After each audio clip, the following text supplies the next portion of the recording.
Ini ada pertanyaan, lebih manjur mana, ruqyah atau dukun? Baik, kalau pertanyaannya lebih manjur mana, ruqyah atau dukun, maka di sini harus dijawab dengan adil. Maksudnya dijawab dengan adil begini, bahwa di dalam agama kita praktek dukun, praktek kesyirikan itu dilarang. Jadi praktek dukun, praktek kesyirikan itu dilarang. Maka andai pun meskipun manjur, maka itu tidak boleh. Itu tidak boleh. Kemudian untuk ruqyah yang dianjurkan itu harus jauh dari kesyirikan. Sebagaimana sabda dari Nabi, "I'ridu alayya ruqakum la ba'sa ma lam yakun fihi syirkun." Tunjukkan kepadaku ruqyah kalian, tidak mengapa selama tidak ada syirik. Bapak Ibu, lalu manjur mana, ruqyah sama dukun? Qadarullah, saya sering dimintain tolong untuk ruqyah, dan beberapa kali kita dimintai tolong untuk ruqyah itu sebelumnya sudah ditangani oleh dukun. Saya tidak tahu di masyarakat kita sebagiannya masih mengutamakan dukun dan ruqyah itu pilihan terakhir. Sehingga seringkali kita diundang yang terakhir. Tapi ini satu kabar baik. Kenapa? Karena kita yang terakhir, berarti ruqyahnya manjur, dukunnya tidak manjur. Bayangkan kalau kita yang pertama kemudian yang lain dukun, kan berarti ruqyahnya tidak manjur. Sehingga beberapa kali kita diminta untuk nangani orang kesurupan sudah 3 hari, sudah diundangkan ke sana kemari.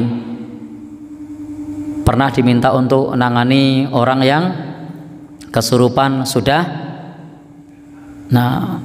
waktu yang lama, 2 hari 2 malam, pernah pula 3 hari 3 malam. Dan menurut ceritanya sudah ditangani dengan berbagai macam cara. Ternyata belum sembuh. Alhamdulillah dengan ruqyah tentu ini adalah pertolongan dari Allah Subhanahu wa taala. Karena ruqyah itu doa. Tidak ada peruqyah yang ampuh, tidak ada peruqyah yang hebat. Tetapi ruqyah itu adalah doa, Allah yang mengabulkannya. Saya pernah menangani satu kasus seorang anak yang direkrut oleh salah satu gerakan bawah tanah. Kalau waktu itu anaknya menyebut N11, ada kaitannya dengan yang di Indramayu. Nah, tahu yang di Indramayu ya? Ya. Jadi ada kaitannya dengan di sana. Dan ternyata anak ini disihir. Anak ini disihir sehingga biaya kuliahnya habis untuk disetorkan. Sampai laptopnya dijual untuk disetorkan. Untuk biaya ngekosnya juga habis untuk disetorkan ke organisasi tersebut. Kemudian juga sampai sertifikat tanah orang tuanya juga habis untuk disetorkan, digadekan. Kemudian BPKB motor juga sudah digadekan. Nah, entek-entekan. Sehingga orang tuanya bingung, nih anaknya kenapa ini? Maka kemudian sama orang tuanya dibawa berobat dari dukun 1 sampai diminta untuk dimandikan air peceren, belum sembuh. Dukun kedua sampai diminumin macam-macam, belum sembuh. Dukun ketiga sampai suruh nyembelih sesuatu, belum sembuh. Dukun keempat sampai di situ disuruh opong-opong. Entah berapa dukun yang beliau ceritakan, tapi yang saya ingat 4 atau 5 yang diceritakan tentang dukun yang sudah dihubungi. Sampai yang saya tidak habis pikir, kok dimandikan dengan air peceren. Kemudian dibuatkan sesaji semacam opong-opongan kembang dan kemenyan di rumahnya.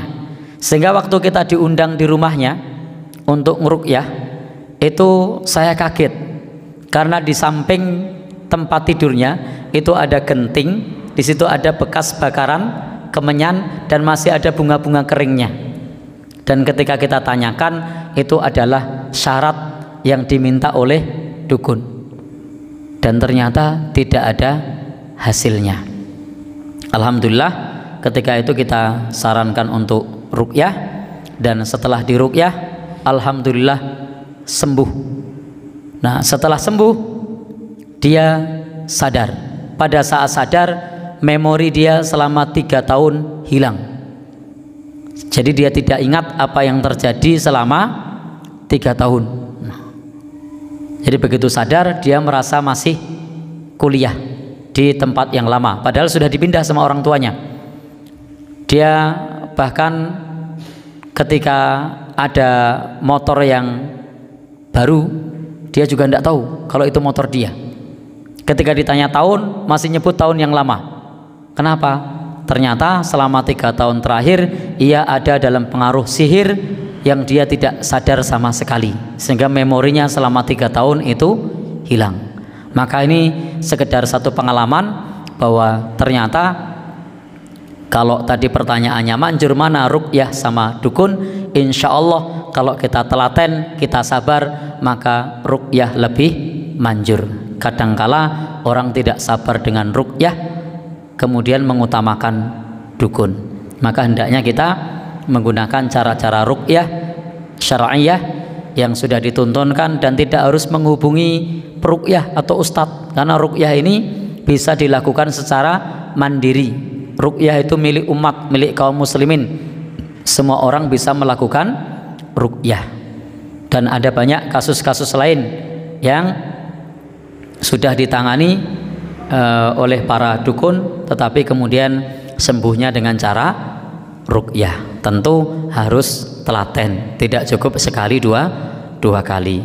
Dan apakah mungkin dengan dukun bisa sembuh? Mungkin. Tetapi ketika kita sembuh dari dukun tersebut, maka Bapak Ibu yang berbahagia yang dirahmati Allah, ya sembuhnya betul-betul sembuh banyak.